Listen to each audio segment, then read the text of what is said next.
The CH07 error code signifies a communication error between the indoor and outdoor units of an LG air conditioner. This issue can be caused by several factors, including faulty or loose wiring, a malfunctioning fan motor, or differing operation modes between indoor and master units.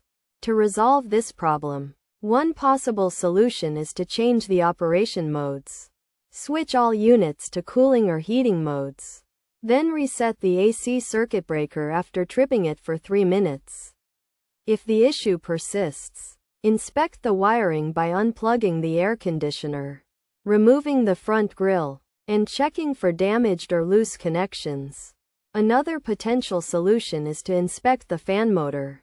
Unplug the unit, remove the inlet covers, filters, and front grille, and access the fan motor to check for burns, damage, or wear. Using a multimeter to test the fan's continuity can help determine if it needs to be replaced.